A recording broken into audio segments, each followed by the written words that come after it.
একজন হাফেজে কোরআনের কত দাম। আমার হাবিব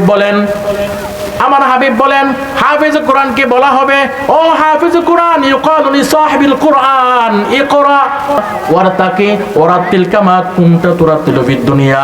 হাফেজে কোরআনকে বলা হবে, ও হাফেজে কোরআন, এক একটা আয়াত পাঠ করো আর জান্নাতের এক একটা তালার উপরে উঠতে থাকো। সুবহানাল্লাহ। যেমন ভাবে তুমি দুনিয়াতে তারতিল দিয়ে কোরআন তেলাওয়াত করতে, আজকে তুমি কোরআন তেলাওয়াত করো, তোমার কোরআন তেলাওয়াত যেখানে গিয়ে শেষ, তোমার জান্নাতের সেই স্থান হবে তোমার শেষ। সুবহানাল্লাহ। হাফেজে কোরআনের মর্যাদা জান্নাতের মধ্যে সবচেয়ে উপরে হবে, সবচেয়ে উপরে আসীন হবে। একজন হাফেজে কোরআনের দাম। অন্য হাদিসের মধ্যে আসছে, একজন হাফেজে কোরআন 10 জন জাহান্নামীকে সুপারিশ করে জান্নাতে নিয়ে যেতে পারবে। সুবহানাল্লাহ। আপনার সন্তানকে হাফেজে কোরআন বানান, না হয় একজন আলেম বানান, হাফেজে কোরআন বানান, না হয় একজন ছাত্র বানান, না হয় একজন আলেমকে মহব্বত করেন। হযরত হাসান বসরি রহমাতুল্লাহি আলাইহি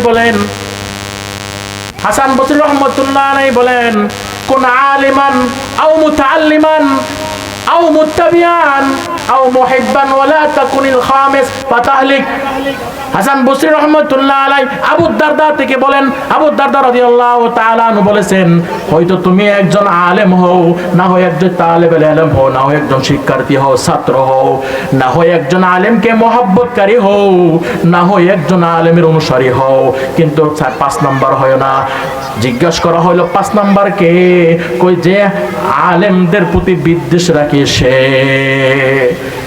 হাফেজে কোরআন ছাত্র আলেমদের প্রতি যারা বিদ্বেষ রাখে সে হলো 5ম নম্বর।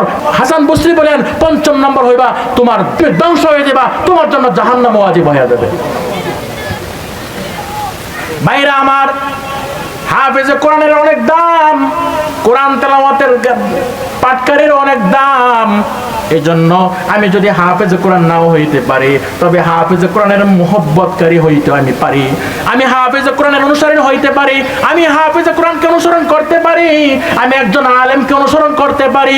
আলেমের অনুসরণ করলে, আলেমকে মুহাব্বত করলে আল্লাহর হাবিব ফরমান, يشفع يوم القيامة الأنبياء ثم العلماء ثم الشهداء। আমার হাবিব ফরমান, হাশরের ময়দানে 3 শ্রেণীর মানুষ আল্লাহর কাছে সুপারিশ করবে। এর মধ্যে 1 নাম্বার হইল আম্বিয়া আলাইহিমুস সালাম, সমস্ত নবীগণ আল্লাহর কাছে সুপারিশ করার অধিকার থাকবে। 2 নম্বর হইল যারা আলেম, তারাও আল্লাহর কাছে সুপারিশ করতে পারবে। 3 নম্বর হইল শুহাদায়ে কেরাম, যারা আল্লাহর রাস্তায় নিজের জান দিয়ে দিছে। তাহলে আলেমদের সুপারিশ পাইবার চাইলে আলেমদেরকে মহব্বত করা লাগবে, ইমামদেরকে মহব্বত করা লাগবে, আলেমদের প্রতি বিদ্বেষ রাখবা, তুমি জাহান্নামে যাওয়া লাগবে, তুমি আলেমদের সুপারিশ পাইবা না। সম্মানিত হাজিরিন, আলেমদের প্রতি মহব্বত করা লাগবে, আলেমদেরকে ভালোবাসতে হবে, তাহলে আলেমরা সুপারিশ করে আপনাকে জান্নাতে নিয়ে যেতে পারবে। আলেমদের প্রতি বিদ্বেষ রাখা যাবে না, ইমাম সাহেবের প্রতি বিদ্বেষ রাখা যাবে না। ইমাম সাহেবের হালি দোষ ধরবেন, ভুল ধরবেন, আলেমদের হালি ভুল ধরবেন, তাদের থেকে সংশোধনের চেষ্টা করবেন না, আপনি হেদায়েত পাইবেন না, আলেমদের সুপারিশ আপনি পাইবেন না। এজন্য আল্লাহ রাসূল সাল্লাল্লাহু আলাইহি ওয়াসাল্লাম অন্য হাদিসের মধ্যে বলেন, কোরআন তো পাঠ করবে, কোরআন পাঠ করতে হবে শুদ্ধ করে, কোরআন সহি শুদ্ধ করে পাঠ করা লাগবে। কোরআন যদি অশুদ্ধ করে পাঠ করেন, তাহলে এই অশুদ্ধ কোরআন আপনার জন্য লানত দিবে। রাসূল সাল্লাল্লাহু আলাইহি ওয়াসাল্লাম বলেন, রুব্বা কারিন ইয়াকরাউল কুরআন ওয়াল কুরআনু ইয়ালানুহু। এমন অনেক কোরআন পাঠক আছে যে কোরআন পাঠ করে এমন অশুদ্ধ কোরআন পাঠ করে, রাসূল বলেন কোরআন তার জন্য অভিশপ্ত দেয়। সম্মানিত উপস্থিতি, সম্মানিত হাজিরিন, কোরআন আমরা পড়ি, আমার কোরআন শুদ্ধ হয় কিনা, এটার কিন্তু শুদ্ধ হইতেছে কিনা, এটার কোনো যাচাই বাছাই নেই। আছে এই কোরআন শিখলাম, এটা কি শুদ্ধ না অশুদ্ধ, এটার কোনো যাচাই বাছাই নাই। ইমাম সাহেব আছে, মহল্লার ইমাম সাহেব আছে, হুজুরের কাছে গিয়ে বলেন, হুজুর আমি সূরা ফাতিহা শিখলাম, এই সূরা শিখলাম, আমার শুদ্ধ করে একটু যাচাই বাছাই করে দেখেন। বাজারে গেলে দিয়ে আপনি মাছটা ভালো না মন্দ, এটা দাম, এটা কি ফসা না নষ্ট, বাজারে গেলে যে কোনো একটা পণ্যের যাচাই বাছাই করেন, কিনবার আগে যাচাই বাছাই করে করেন। কেন? আপনি কোরআন যে শিখলেন, আপনি কোরআনটা যাচাই বাছাই করেন না। আপনার কোরআন যাচাই বাছাই করলে আপনার ভুল ধরা পড়বে, ভুল ধরার দ্বারা তা কোরআন শুদ্ধ হয়ে যাবে। এমন শুদ্ধ কোরআন পাঠকারীকে কোরআন সুপারিশ করে জান্নাতে নিবে। এই মাদ্রাসার মধ্যে যে কোরআন শিক্ষা দেওয়া হয়, এই সমস্ত দিন এই মাদ্রাসার মধ্যে কোরআন পাঠ করা হয়, কোরআন শিক্ষা দেওয়া হয়, এখানে আপনার মেয়েকে ভর্তি করাইতে পারেন, আপনার ছেলেকে ভর্তি করাইতে পারেন, আপনার ছেলে মেয়েদেরকে ভর্তি করায় কোরআন শিক্ষা দিতে পারেন। দেখেন কওমি মাদ্রাসার আর স্কুলের পার্থক্যটা এই জায়গাতেই।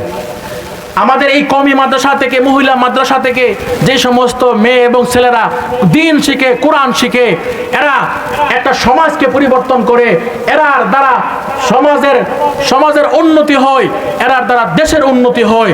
কওমি মাদ্রাসার শিক্ষার দ্বারা একটা সুনাগরিক প্রতিষ্ঠিত হয়। যারা মাদ্রাসায় দিন শিখে, যারা মাদ্রাসায় দিন শিখে, দিনের তালিম যারা নিয়ে মাদ্রাসায় পড়াশোনা করে যারা বড় হয়েছে, এরা কোনোদিন মাতা পিতার প্রতি অসুস্থ আচরণ করে না। দিন শিক্ষা আর হলো স্কুল শিক্ষার মধ্যে পার্থক্য এই জায়গাটাতে। দিন শিক্ষা করার দ্বারা, কোরআনের শিক্ষার দ্বারা একটা মানুষ দেশের সুনাগরিক হয়ে ওঠে, একটা মানুষ মাতা পিতার সম্মান করা শিখে। আর ধর্মীয় শিক্ষা ছাড়া, স্কুল জেনারেল শিক্ষার দ্বারা মানুষ মনুষ্যত্ব হইতে পারে না। সে বড় হইতে পারে, বড় দুনিয়ার লাইনে সে উন্নতি হইতে পারে, কিন্তু আখিরাতের লাইনে কোনো উন্নতি হইতে পারে না। সম্মানিত হাজিরিন, মাদ্রাসা শিক্ষা যারা করে, এরা আলেম উলামা যারা আছেন, এরা খবর নিয়ে দিকেন, এরার মাতা পিতারা সবসময় খেবার যত্ন করে, সবসময় সদা দৃষ্টি রাখে। কিন্তু একটা ছেলে যে স্কুল বাচ্চাদের লেখাপড়া করেছে, সে সরকারি চাকরি পাইছে, এখন সরকারি চাকরি পাইয়া সে উপরস্থ অনেক টাকা ইনকাম করে, সে তার ফ্যামিলি নিয়ে ঢাকা শহরে বিভিন্ন জায়গায় বাসা বাড়ি দেখে, বাড়ির মধ্যে বৃদ্ধা মা বাবাকে সে দেখে, সে তার ফ্যামিলি নিয়ে উন্নত হওয়ার চিন্তাধারা করে, কিন্তু মা বাবার প্রতি খেয়াল রাখে না। একজন আলেম, সে আলেম হওয়ার সাথে সাথে মা বাবা যে সুখ শান্তি আছে কিনা এটারও সে দেখাশোনা করা লাগে, এটাও সে তার দায়িত্ব নিয়ে সেটা মা বাবার আরাম আয়েশের চিন্তা করে। কিন্তু এইটাই একজন আলেম আর একজন জেনারেল শিক্ষার মধ্যে পার্থক্য। 2 নম্বর পার্থক্য হলো যে মাদ্রাসায় পড়ার দ্বারা একটা সুনাগরিক প্রতিষ্ঠিত হয়। মাদ্রাসায় যারা লেখাপড়া করে, দেশের একজন সুনাগরিক কিভাবে প্রতিষ্ঠিত হয়? মাদ্রাসায় পড়ার দ্বারা তার ভিতরে দিনের তাকওয়া ঢুকে, তার মধ্যে আল্লাহর ভয় ভীতি ঢুকে। আর যখন তার ভিতরে আল্লাহর ভয় ভীতি ঢুকে যায়, তখন সে দুর্নীতি করে না, তখন সে মানুষের টাকা মারে না, তখন দেশের টাকা মারে না, অন্যের টাকা মারে না, সুদ ঘুষ খায় না, কোনো কিছু করে না।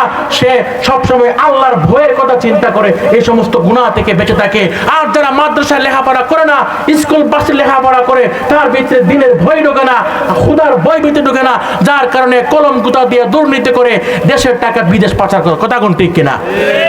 এই দেশের হাজার হাজার এমপি মন্ত্রী সচিবরা দেশের লাখ কোটি কোটি টাকা দেশ থেকে বিদেশ পাচার করেছেন। এইগুলা সব হলো জেনারেল শিক্ষিতরা, জেনারেল শিক্ষা নিয়ে তারা দেশের মধ্যে দেশের টাকা বিদেশ পাচার করে। দেশের কোনো আলেম দেশের টাকা বিদেশ পাচার করে নাই। দেশের কোনো আলেম, দেশের আলেম ইমাম সমাজ এরা বিদেশ গিয়া বিদেশের মধ্যে এদের কোনো বাড়ি খুঁজতে পাইবেন না, বিদেশের মধ্যে কোনো টাকা ব্যাংক ব্যালেন্স করে না। দেশের যারা জেনারেল শিক্ষা লাভ করে তারাই দেশের টাকা বিদেশ পাচার করে, বাড়ি করে, গাড়ি করে, সব কিছু করে। কথা কোন ঠিক কিনা? এটাই দিনের কওমি মাদ্রাসার শিক্ষা আর হলো জেনারেল শিক্ষার মধ্যে এটাই পার্থক্য। আল্লাহর হাবিব আলহামদুলিল্লাহ আলহামদুলিল্লাহ নাহমাদুহু ওয়া নাস্তাঈনুহু ওয়া নাস্তাগফিরুহু ওয়া নু'মিনু বিহি ওয়া নাতাওয়াক্কালু আলাইহি ونعوذ بالله من شرور أنفسنا ومن سيئات أعمالنا من يهده الله فلا مضل له ومن يضلله فلا هادي له ونشهد أن لا إله إلا الله وحده لا شريك له ونشهد أن سيدنا ومولانا محمدا عبده ورسوله الذي أرسل إلى الناس كافة كافة بشيرا ونذيرا وداعيا إلى الله بإذنه وسراجا منيرا.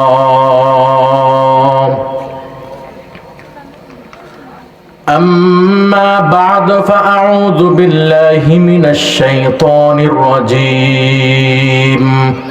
بسم الله الرحمن الرحيم.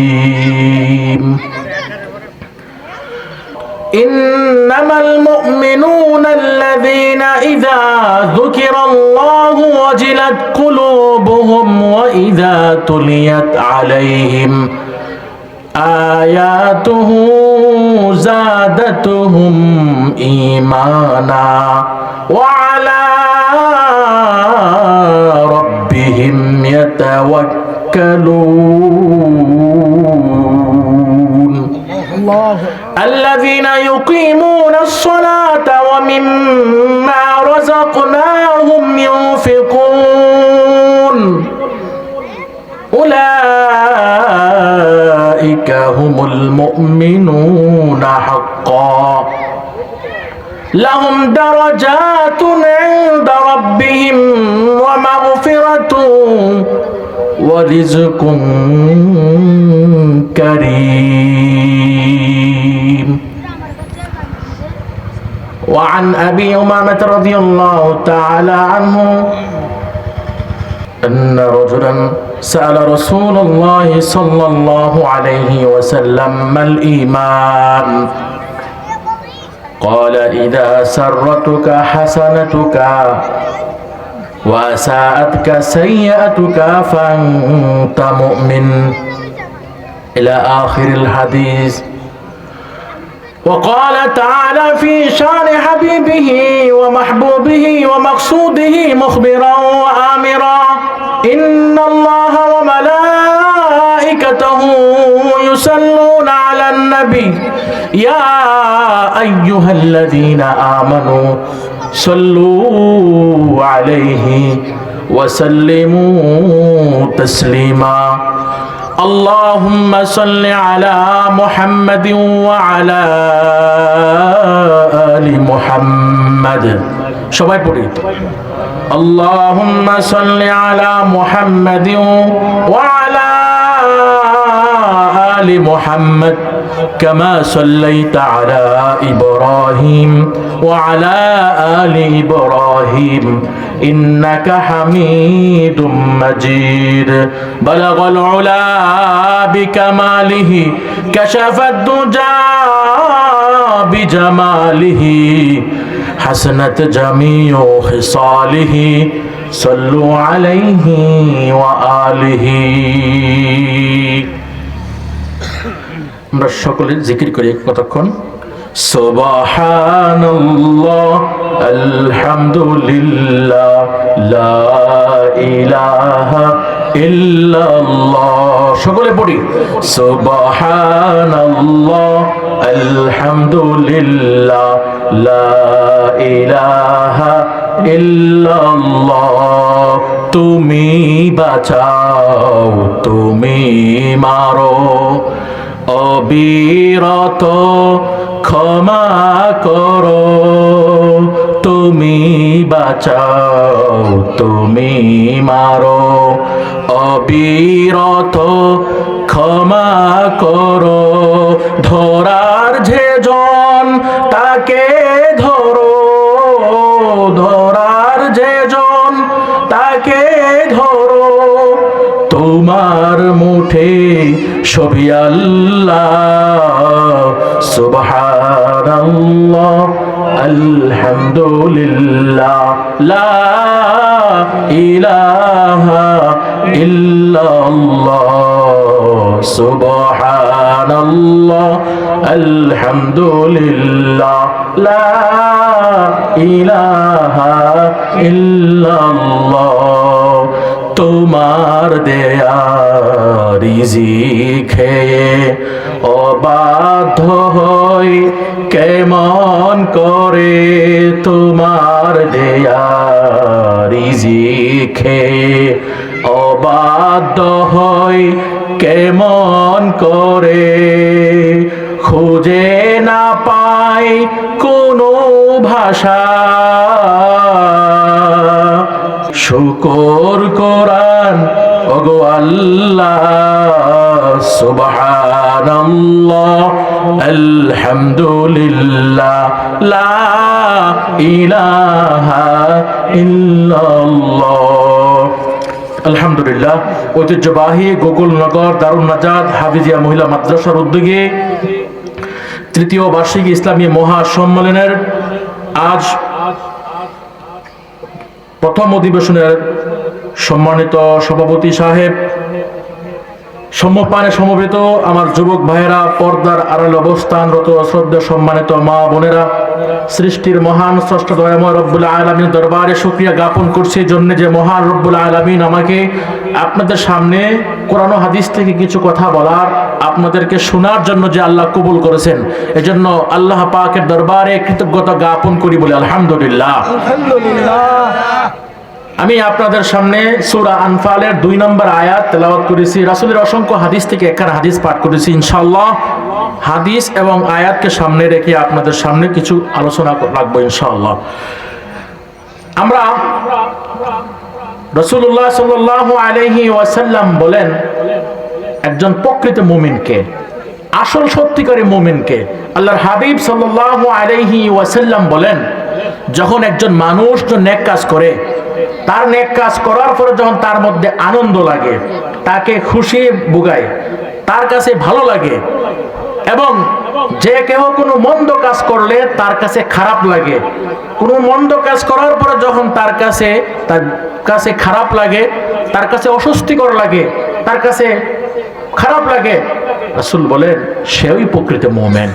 যার কাছে নেক কাজ করার পরে তার কাছে ভালো লাগে আর গুনার কাজ করার পরে তার কাছে খারাপ লাগে, বুঝতে হবে সেই একজন প্রকৃত মুমিন। রাসূলুল্লাহ সাল্লাল্লাহু আলাইহি ওয়াসাল্লামের এই হাদিস দ্বারা বুঝতে পারলাম একজন সত্যিকারের মুমিনের আলামত, একজন সত্যিকারের ঈমানদারের আলামত। আল্লাহ তাআলাও তার কোরআনের মধ্যে সত্যিকারের মুমিনকে, প্রকৃত মুমিনকে, তার আলামত, তার বৈশিষ্ট্য কোরআনের পাকের মধ্যে সূরা আনফালের 2 নম্বর আয়াতের মধ্যে তুলে ধরেছেন।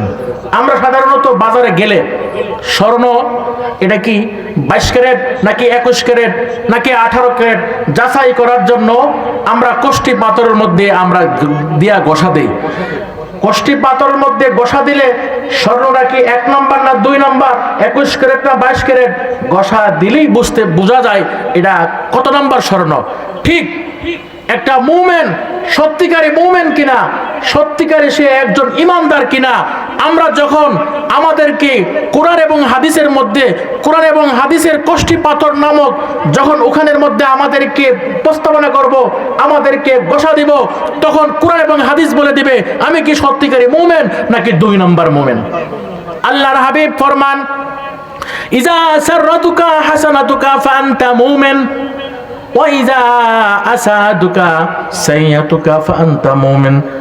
আল্লাহর হাবিব ফরমান, যখন কোন মুমিন বান্দা, যখন কোন মুমিন বান্দা নেক কাজ করবে, কোন নেক কাজ করার ফলে তার মধ্যে আনন্দ লাগবে, আর কোন যখন মন্দ কাজ করবে, মন্দ কাজ করার ফলে যখন তার মধ্যে দুঃখ কষ্ট লাগবে, আল্লাহর হাবিব ফরমান সেওই প্রকৃত মুমিন। হাদিসের ভাষ্য মতে সেও একজন প্রকৃত ঈমানদার। সুবহানাল্লাহ। আল্লাহ রাব্বুল আলামিন প্রকৃত মুমিনের আলামত সূরা আনফালের 2 নম্বর আয়াতের মধ্যে তুলে ধরলেন। আল্লাহ রাব্বুল আলামিন বলেন, ইন্নামাল মুমিনুনা আল্লাযীনা ইযা যুকিরাল্লাহ ওয়াজিলাত কুলুবুহুম ওয়া ইযা তুলিয়াত আলাইহিম আয়াতুহু যাদাতুহুম ঈমানা।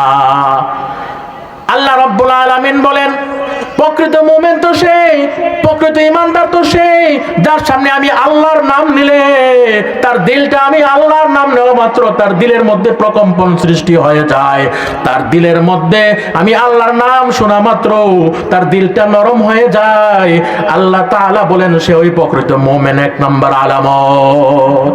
আল্লাহ রাব্বুল আলামিনের নাম নিলে মুমিনের মধ্যে যদি পরিবর্তন আসে, মুমিনের মধ্যে যখন তার মধ্যে প্রকম্পন সৃষ্টি হবে, আল্লাহর নাম নিতে তার মধ্যে উৎসাহ জাগবে, বুঝতে হবে আমার আল্লাহর দেওয়া ঘোষণার মতো সে মুমিন।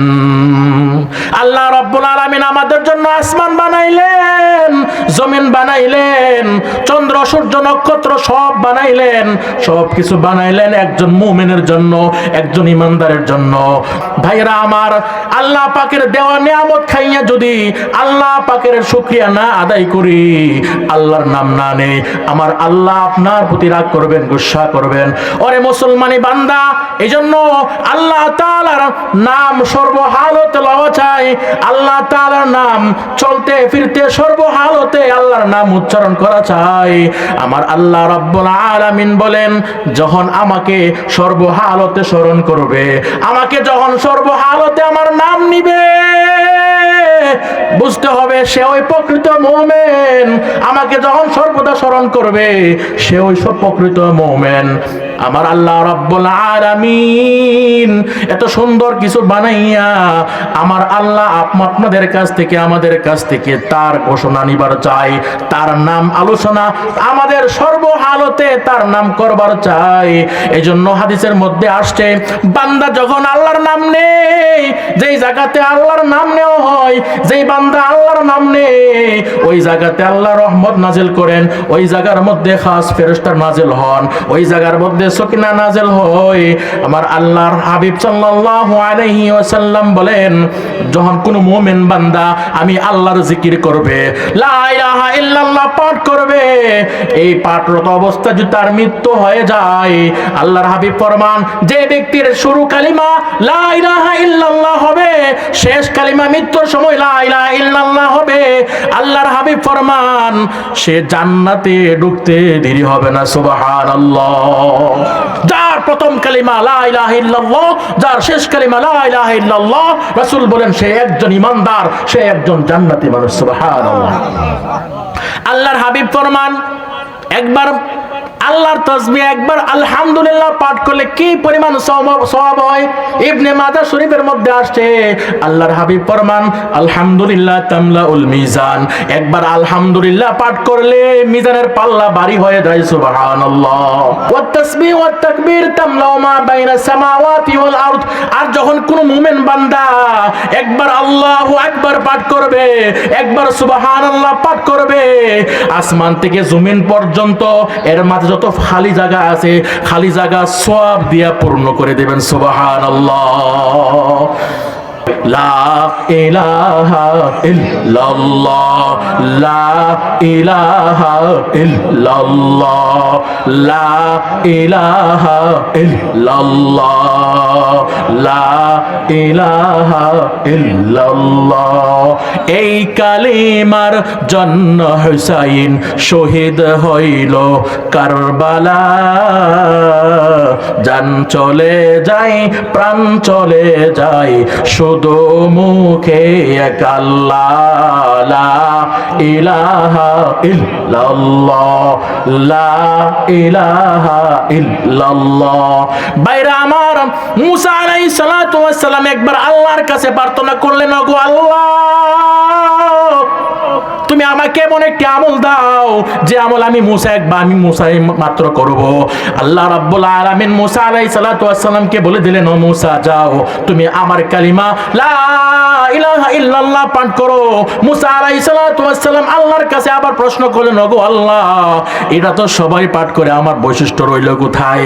আল্লাহ তাআলা ডাক দিয়ে করে, মুসা তুমি কি বুঝো না, যে ব্যক্তি লা ইলাহা ইল্লাল্লাহ পাঠ করবে, সাত আসমান সাত জমিন যদি এক পাল্লা রাখা হয়, আর যে ব্যক্তি লা ইলাহা ইল্লাল্লাহ পাঠ করবে তাকে যদি অপর পাল্লা রাখা হয়, কালিমা যদি অপর পাল্লা রাখা হয়, ওই কালিমার পাল্লাই ভারী হয়ে যাবে। সুবহানাল্লাহ। লা ইলাহা ইল্লাল্লাহর দাম কত? সাত আসমান সাত জমিন যদি পাল্লা রাখা হয়, লা ইলাহা ইল্লাল্লাহ যদি অপর পাল্লা রাখা হয়, ওই লা ইলাহা ইল্লাল্লাহর পাল্লাই ভারী হয়ে যাবে। সুবহানাল্লাহ। লা ইলাহা ইল্লাল্লাহ সর্বহালতে আপনার হবে কিনা? হাদিসের মধ্যে আসে আফজালুজ জিকির লা ইলাহা ইল্লাল্লাহ, জিকিরের মধ্যে সবচেয়ে উত্তম জিকির হইল লা ইলাহা ইল্লাল্লাহ, লা ইলাহা ইল্লাল্লাহ। এজন্য মুসলমান ভাইরা আমার, সর্বহালতে জিকিরে ফিকিরে চলতে ফিরতে যখন অবসর থাকবো, আমি লা ইলাহা ইল্লাল্লাহর জিকির পাঠ করব, আমি আল্লাহর নাম নিব, আমি তাসবিহ পাঠ করব সুবহানাল্লাহ আলহামদুলিল্লাহ। আমি যখন আল্লাহর নাম নিব, আল্লাহর নাম নেওয়া মাত্র আমার প্রতি আল্লাহ রাজি হয়ে যাবে সুবহানাল্লাহ। এক নম্বর আলামত সত্যিকার মুমিন সে, যার সামনে আমি আল্লাহর নাম নিলে তার দিলটা প্রকম্পিত হয়, তার দিলটা নরম হয়ে যায়, সেই প্রকৃত একজন মুমিন। দুই নম্বর আমার আল্লাহ বলেন ওয়াইদা তুলিয়াত আলাইহিম আয়াতুহু জাদাতুহুম ঈমানা। আমার আল্লাহ বলেন দুই নম্বর মুমিনের আলামত হইল যে ব্যক্তি যার সামনে আমি আল্লাহর কালাম তেলাওয়াত করা হইলে, যার সামনে কোরআন পাঠ করা হইলে, তার সামনে কোরআন পাঠ করা হইলে তার ঈমান বাড়ে, তার ঈমানের মধ্যে উন্নতি হয়। আমার আল্লাহ বলেন সেও একজন প্রকৃত মুমিন, সেও একজন ঈমানদার। যার সামনে আল্লাহর নাম নিলে, কোরআন তেলাওয়াত করলে তার দিল প্রকম্পিত হয় না, তার দিলটা নরম হয় না। আল্লাহর কোরআন তেলাওয়াত করলে তার ঈমান বাড়ে না, তার কোরআন শুনতে মজা লাগে না। বুঝতে হবে সে প্রকৃত মুমিন নয়, সে বেজাল মুমিন, সে একজন বেজাল মুমিন। কার কথা? আল্লাহর কথা। সে একজন বেজাল মুমিন। ও মুসলমান ভাইরা আমার, আল্লাহর দেওয়া যদি সত্যিকার মুমিন হইবার চাই, আল্লাহর নাম নিলে আমার দিলের মধ্যে নরম হইতে হবে, পরিবর্তন আসতে হবে। দুই নম্বর হইল আল্লাহর কালাম তেলাওয়াত করা হইলে আমার ঈমান বাড়া লাগবে, ঈমানের মধ্যে পরিবর্তন আসতে হবে। আল্লাহর কালাম তেলাওয়াত করতে মনে চাইবে এবং যদি তাকে বুঝে নিতে হবে সে একজন সত্যিকারে মুমিন, একজন সত্যিকারে মুমিন। আমি আপনি যদি নিজেকে মুমিন দাবি করি কিন্তু আমার মধ্যে মুমিনের আলামত নাই, ঈমানদারের আলামত নাই, বুঝতে হবে আমি সত্যিকারে আল্লাহর কাছে মুমিন না। নিজে নিজে মুমিন বললো আমি আল্লাহর কাছে মুমিন বলে পরিচয় দিতে পারবো না। এই জন্য ভাইরা আমার, আল্লাহ রাসূল সাল্লাল্লাহু আলাইহি ওয়াসাল্লাম বলেন আল্লাহ রাব্বুল আলামিনের কাছে, আল্লাহ রাব্বুল আলামিন নবী মুহাম্মদুর রাসূলুল্লাহ সাল্লাল্লাহু আলাইহি ওয়াসাল্লামের কাছে সর্বদামি কালাম কোরআন নাযিল করলেন। কোরআন আমাদের জন্য আল্লাহ পাক এত সহজ করে দিলেন। দেখেন না সারা বিশ্বের মধ্যে বাংলাদেশের হাফেজ কোরআন বারবার নাম্বার 1 হয়, ঠিক কিনা? আল্লাহ রাব্বুল আলামিন বলেন ওয়ালাকাদ ইয়াসসারনাল কুরআন, আমি দুনিয়াবাসীর জন্য কোরআনকে সহজ বানায় দিছি। এই জন্য ছোট ছোট হাফেজ নাবালেক হাফেজ কোরআন নাবালেক বাচ্চারা সহজভাবে অল্প বয়সে 6 মাসে 1 বছর 2 বছর 3 বছরে কোরআনকে মুখস্থ করে ফেলে। এটা কেন? আমার আল্লাহ রাব্বুল আলামিন কোরআনের একটা মুজিজা দিয়ে দিয়েছেন যে কোরআন সকলের জন্য পাঠ করা সহজ। সুবহানাল্লাহ। এই জন্য সারা পৃথিবীতে হাফেজে কোরআনের সংখ্যার অভাব নাই, সারা পৃথিবীতে হাফেজে কোরআন ভরপুর। আল্লাহ তাআলার আসমানি কিতাবের মধ্যে সবচেয়ে দামি কোরআন, সবচেয়ে দামি কালাম হলো এই কোরআন। কোরআন আল্লাহর কাছে সবচেয়ে দামি কিতাব। এই জন্য কোরআন আমাদের জন্য পাঠ করা আল্লাহ আমাদের জন্য সহজ করে দিয়ে দিয়েছেন। পৃথিবীতে আর কোনো গ্রন্থ নাই যে গ্রন্থের কোনো হাফেজ আছে। তাওরাত, জবর, ইনজিল এই সমস্ত কিতাবের, আসমানি কিতাবের কোন পৃথিবীতে আজ পর্যন্ত কোন হাফেজ আপনার খুঁজে পাবেন না। পাইবেন কোরআনে হাফেজ। কেন? এটা আল্লাহর একটা কোরআনের একটা মুজিজা। কোরআন পাঠ করা সকলের জন্য সহজ, বুড়া করা সকলে সহজভাবে কোরআন পাঠ করতে পারে। যদি কোরআন পাঠ করেন, আপনি যদি নিজে নিজে কোরআন পাঠ করেন অথবা কারো কাছ থেকে কোরআন শোনেন, আমার আল্লাহ হাবিব ফরমান মান কারা হরফান মিন কিতাবিল্লাহ ফালাহু হাসানাতুন ওয়াল হাসানাতু বিআশরি আমসালিহা। আল্লাহর পয়গম্বর বলেন যখন কোন মুমিন বান্দা একবার সূরা কোরআন থেকে একটি মাত্র হরফ পাঠ করবে তার আমলনামায় 10টি সওয়াব লিখে দেবেন। সুবহানাল্লাহ। রাসূল বলেন একটা হরফ পাঠ করলে 10টা নেকি, আলিফ লাম মিম পাঠ করলে 3টা হরফ পাঠ করা লাগে। রাসূল বলেন প্রত্যেকটা হরফ যদি পাঠ করা হয় তাহলে 3টা হরফ পাঠ করা হবে, আর 3টা হরফ পাঠ করার ফলে তার আমলনামায় 30টা নেকি দেওয়া হবে। সুবহানাল্লাহ। ও মুসলমান ভাইরা আমার, এত দামি কোরআন আমরা পাইয়াও আজকে আমরা কোরআন তেলাওয়াত করি না, কোরআন তেলাওয়াত আমরা ছেড়ে দিয়েছি। মুসলমান ভাইরা আমার, কোরআন তেলাওয়াত প্রতি নামাজের সময় আমরা তো কোরআন নামাজের মধ্যে তেলাওয়াত করি, নামাজ ছাড়াও কোরআন তেলাওয়াত করতে হবে। কোরআনকে যদি আমি আপনি আপন বানায় নিতে পারি, কোরআনকে যদি আমি সঙ্গী বানায় নিতে পারি, এই কোরআন আমার সঙ্গী হয়ে হাসরের ময়দানে কবর থেকে নিয়া ফুলসিরাত, মিজান ফুলসিরাত সমস্ত বিপদের গাটিগুলা পার করিয়া কোরআন আমাকে জান্নাত পর্যন্ত নিয়ে যাবে। সুবহানাল্লাহ। আল্লাহর হাবিব ফরমান, আল্লাহর হাবিব ফরমান, মাইয়াতকে যখন কবরে শোয়াইতে আসে তখন তার সাথে কোনো কিছু যায় না, তার নামাজ যায়, তার সাথে যাকাত যায়, তার হজ যায়, তার সাথে মাথার দিকে কোরআনও যায়। সুবহানাল্লাহ। যখন মুনকার নাকির তাকে প্রশ্ন করার জন্য আসে তখন মুনকার নাকির উত্তরে কোরআন বলতে থাকে, তারে প্রশ্ন কইল না, যত প্রশ্ন করার থাকে আমি কোরআনকে বলো। সুবহানাল্লাহ। কোরআনই তখন কোরআন পাঠকারী ব্যক্তির পক্ষে হইয়া কোরআনে তার সব সমস্ত সওয়ালের উত্তর দেয়া যায়। সুবহানাল্লাহ। এই জন্য কোরআনকে সঙ্গে বানাতে হবে। দুনিয়ার অন্য কিছুকে সঙ্গে বানাইলে এটা আপনার আপন হবে না, দুনিয়া আপনার সঙ্গে হয়ে থাকবে, মরার পরে সঙ্গে হবে না। যদি কোরআনকে ভাইরা আমার আপন বানায় নিতে পারেন, কোরআনে আমায় আপনার জন্য সঙ্গে হইবেন। সুবহানাল্লাহ। রাসূলুল্লাহ সাল্লাল্লাহু আলাইহি ওয়াসাল্লাম বলেন, খায়রুকুম মান তাআল্লামাল কুরআন ওয়া আল্লামা। যে কোরআন পাঠ করে সেই হলো দুনিয়ার মধ্যে সবচেয়ে দামি ব্যক্তি। যে অপরকে কোরআন শিক্ষা দেয় সেও দুনিয়ার মধ্যে সবচেয়ে দামি ব্যক্তি।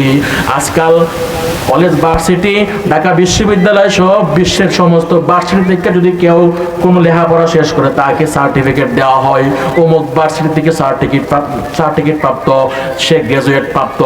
আমার আল্লাহ রাব্বুল আলামিন, আমার হাবিব বলেন, রাসূল বলেন, না না না, দুনিয়ার মধ্যে সবচেয়ে দামি ব্যক্তি হইল যে কোরআন শিখে অপরকে কোরআন শিখায়। সুবহানাল্লাহ। দুনিয়ার মধ্যে সবচেয়ে দামি সে যে কোরআন শিখে এবং অপরকে কোরআন শিখায়। এজন্য কোরআনকে আমার আপনার সঙ্গী বানাতে হবে। কোরআন যারা পাঠ করবে, রাসূল বলেন, আল কুরআনু শাফিউন মুশাফফা। কোরআন তাকে সুপারিশ করবে, কোরআন তার পক্ষে সুপারিশ করবে, আল্লাহ রাব্বুল আলামিন তার সুপারিশ কবুল করবেন। সুবহানাল্লাহ। দুনিয়ার মধ্যে অন্য কিছু সুপারিশ করলে কবুল হইতে পারে, না হইতে পারে। আল্লাহ রাসূল বলেন, কোরআন সুপারিশ করলে, কোরআন যদি কারো পক্ষে, পাঠকারীর পক্ষে সুপারিশ করে, কোরআনের সুপারিশ আল্লাহ কবুল করবেন। তাহলে এই কোরআন শিক্ষা দেওয়া হয়। এই যে আজকে দারুন নাজাত মহিলা মাদ্রাসায় ছাত্রীদেরকে কোরআন শিক্ষা দেওয়া হয়, কওমি মাদ্রাসার মধ্যে কোরআন শিক্ষা দেওয়া হয়, হাফেজে আলেমগণ কোরআন শিক্ষা দেওয়া হয়। একজন হাফেজে কোরআনের কত দাম! আমার হাবিব বলেন, হাফেজ কোরআনকে বলা হবে, ও হাফেজ কোরআন, ইউকালু লিসাহিবিল কোরআন ইকরা ওয়ারতাকি ওয়ারাতিল কামা কুনতা তুরাতিলু ফিদ দুনিয়া। হাফেজ কোরআনকে বলা হবে, ও হাফেজ কোরআন, এক একটা আয়াত পাঠ করো আর জান্নাতের এক একটা তালার উপরে উঠতে থাকো। সুবহানাল্লাহ। যেমন ভাবে তুমি দুনিয়াতে তার তিরতে কোরআন তেলাওয়াত করতে, আজকে তুমি কোরআন তেলাওয়াত করো, তোমার কোরআন তেলাওয়াত যেখানে গিয়ে শেষ, তোমার জান্নাতের সেই স্থান হবে তোমার শেষ। সুবহানাল্লাহ। হাফেজে কোরআনের মর্যাদা জান্নাতের মধ্যে সবচেয়ে উপরে হবে, সবচেয়ে উপরে আসীন হবে। একজন হাফেজে কোরআনের দাম, অন্য হাদিসের মধ্যে আসছে, একজন হাফেজে কোরআন 10 জন জাহান্নামীকে সুপারিশ করে জান্নাতে নিয়ে যেতে পারবে। সুবহানাল্লাহ। আপনার সন্তানকে হাফেজে কোরআন বানান, না হয় একজন আলেম বানান, হাফেজে কোরআন বানান, না হয় একজন ছাত্র বানান, না হয় একজন আলেমকে মহব্বত করেন। হযরত হাসান বসরি রাহমাতুল্লাহি আলাইহি বলেন, হাসান বসরি রাহমাতুল্লাহি আলাইহি বলেন, কুন আলিমান আও মুতাআল্লিমান আও মুত্তাবিআন আও মুহিব্বান ওয়ালা তাকুনিল খামিস ফাতাহলিক।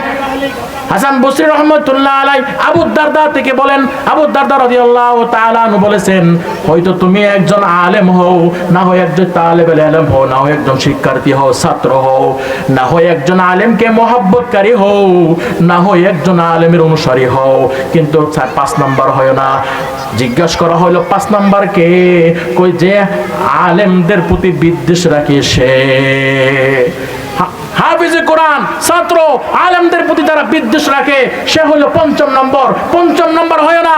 রাসূল বলেন, হাসান বসরি বলেন, পঞ্চম নম্বর হইবা তোমার জান্নাত, তোমার জন্য জান্নাত হারাম হয়ে যাব, তুমি ধ্বংস হয়ে যাবা, তোমার জন্য জাহান্নাম ওয়াজিব হয়ে যাবে। ভাইরা আমার, হাফেজে কোরআনের অনেক দাম, কোরআন তেলাওয়াতের পাঠকারীর অনেক দাম। এই জন্য আমি যদি হাফেজে কোরআন নাও হইতে পারি, তবে হাফেজে কোরআনের মুহব্বতকারী হইতে আমি পারি, আমি হাফেজে কোরআনের অনুসরণ হইতে পারি, আমি হাফেজে কোরআনকে অনুসরণ করতে পারি, আমি একজন আলেমকে অনুসরণ করতে পারি। আলেমের অনুসরণ করলে, আলেমকে মুহাব্বত করলে আল্লাহর হাবিব ফরমান, يشفع يوم القيامة الأنبياء ثم العلماء ثم الشهداء। আমার হাবিব ফরমান, হাশরের ময়দানে তিন শ্রেণীর মানুষ আল্লাহর কাছে সুপারিশ করবে। এর মধ্যে এক নাম্বার হইল আম্বিয়া আলাইহিমুস সালাম, সমস্ত নবীগণ আল্লাহর কাছে সুপারিশ করার অধিকার থাকবে। দুই নম্বর হইল যারা আলেম, তারাও আল্লাহর কাছে সুপারিশ করতে পারবে। তিন নম্বর হইল শুহাদায়ে কেরাম, যারা আল্লাহর রাস্তায় নিজের জান দিয়ে দিছে। তাহলে আলেমদের সুপারিশ পাইবার চাইলে আলেমদেরকে মহব্বত করা লাগবে, ইমামদেরকে মহব্বত করা লাগবে, আলেমদের প্রতি বিদ্বেষ রাখবা, তুমি জাহান্নামে যাওয়া লাগবে, তুমি আলেমদের সুপারিশ পাইবা না। সম্মানিত হাজিরিন, আলেমদের প্রতি মহব্বত করা লাগবে, আলেমদেরকে ভালোবাসতে হবে, তাহলে আলেমরা সুপারিশ করে আপনাকে জান্নাতে নিয়ে যেতে পারবে। আলেমদের প্রতি বিদ্বেষ রাখা যাবে না, ইমাম সাহেবের প্রতি বিদ্বেষ রাখা যাবে না। ইমাম সাহেবের খালি দোষ ধরবেন, ভুল ধরবেন, আলেমদের খালি ভুল ধরবেন, তাদের থেকে সংশোধনের চেষ্টা করবেন না, আপনি হেদায়েত পাইবেন না, আলেমদের সুপারিশ আপনি পাইবেন না। এজন্য আল্লাহ রাসূল সাল্লাল্লাহু আলাইহি ওয়াসাল্লাম অন্য হাদিসের মধ্যে বলেন, কোরআন তো পাঠ করবে, কোরআন পাঠ করতে হবে শুদ্ধ করে, কোরআন সহি শুদ্ধ করে পাঠ করা লাগবে। কোরআন যদি অশুদ্ধ করে পাঠ করেন, তাহলে এই অশুদ্ধ কোরআন আপনার জন্য লানত দিবে।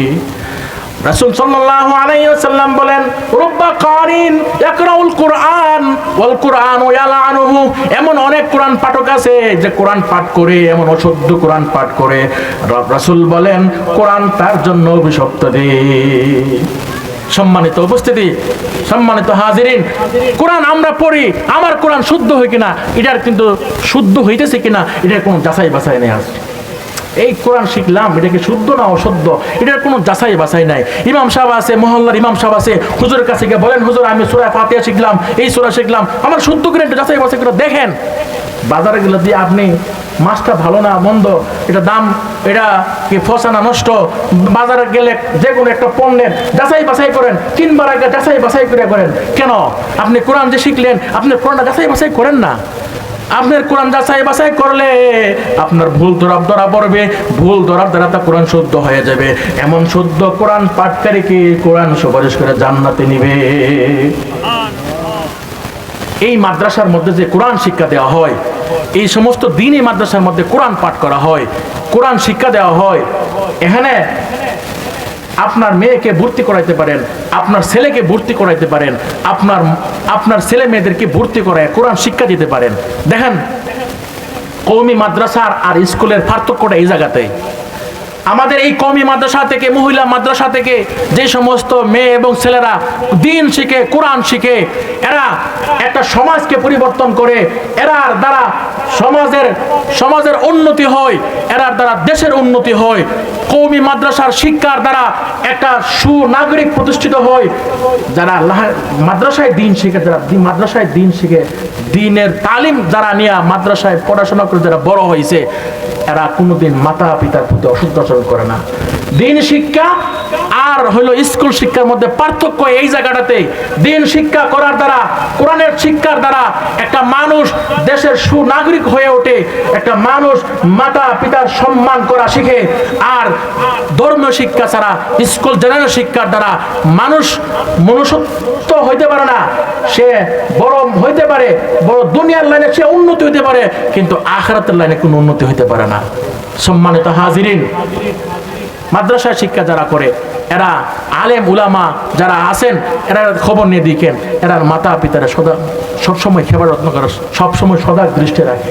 কিন্তু একটা ছেলে যে স্কুল বাচ্চাদের লেখাপড়া করেছে, সে সরকারি চাকরি পাইছে, এখন সরকারি চাকরি পাইয়া সে উপরস্থ অনেক টাকা ইনকাম করে, সে তার ফ্যামিলি নিয়ে ঢাকা শহরে বিভিন্ন জায়গায় বাসা বাড়ি দেখে, বাড়ির মধ্যে বৃদ্ধা মা বাবাকে সে দেখে, সে তার ফ্যামিলি নিয়ে উন্নত হওয়ার চিন্তাধারা করে, কিন্তু মা বাবার প্রতি খেয়াল রাখে না। একজন আলেম, সে আলেম হওয়ার সাথে সাথে মা বাবা যে সুখ শান্তি আছে কিনা এটারও সে দেখাশোনা করা লাগে, এটাও সে তার দায়িত্ব নিয়ে সেটা মা বাবার আরাম আয়েসের চিন্তা করে। কিন্তু এইটাই একজন আলেম আর একজন জেনারেল শিক্ষার মধ্যে পার্থক্য। 2 নম্বর পার্থক্য হলো যে মাদ্রাসায় পড়ার দ্বারা একটা সুনাগরিক প্রতিষ্ঠিত হয়। মাদ্রাসায় যারা লেখাপড়া করে দেশের একজন সুনাগরিক কিভাবে প্রতিষ্ঠিত হয়? মাদ্রাসায় পড়ার দ্বারা তার ভিতরে দিনের তাকওয়া ঢুকে, তার মধ্যে আল্লাহর ভয় ভীতি ঢুকে। আর যখন তার ভিতরে আল্লাহর ভয় ভীতি ঢুকে যায়, তখন সে দুর্নীতি করে না, তখন সে মানুষের টাকা মারে না, তখন দেশের টাকা মারে না, অন্যের টাকা মারে না, সুদ ঘুষ খায় না, কোনো কিছু করে না। সে সবসময় আল্লাহর ভয়ের কথা চিন্তা করে এই সমস্ত গুনাহ থেকে বেঁচে থাকে। আর যারা মাদ্রাসায় লেখাপড়া করে না, স্কুল বাসে লেখাপড়া করে, তার ভিতরে দিনের ভয় ঢোকে না, খুদার ভয় ভীতি ঢোকে না, যার কারণে কলম গুতা দিয়ে দুর্নীতি করে দেশের টাকা বিদেশ পাচার করে। কথা কোন ঠিক কিনা? এই দেশের হাজার হাজার এমপি মন্ত্রী সচিবরা দেশের লাখ কোটি কোটি টাকা দেশ থেকে বিদেশ পাচার করেছেন। এইগুলা সব হলো জেনারেল শিক্ষিতরা, জেনারেল শিক্ষা নিয়ে তারা দেশের মধ্যে দেশের টাকা বিদেশ পাচার করে। দেশের কোনো আলেম দেশের টাকা বিদেশ পাচার করে নাই। দেশের কোনো আলেম, দেশের আলেম ইমাম সমাজ এরা বিদেশ গিয়া বিদেশের মধ্যে এদের কোনো বাড়ি খুঁজতে পাইবেন না, বিদেশের মধ্যে কোনো টাকা ব্যাংক ব্যালেন্স করে না। দেশের যারা জেনারেল শিক্ষা লাভ করে তারাই দেশের টাকা বিদেশ পাচার করে, বাড়ি করে, গাড়ি করে, সব কিছু করে। কথা কোন ঠিক কিনা? এটাই দিনের কওমি মাদ্রাসার শিক্ষা আর হলো জেনারেল শিক্ষার মধ্যে এটাই পার্থক্য। আল্লাহর হাবিব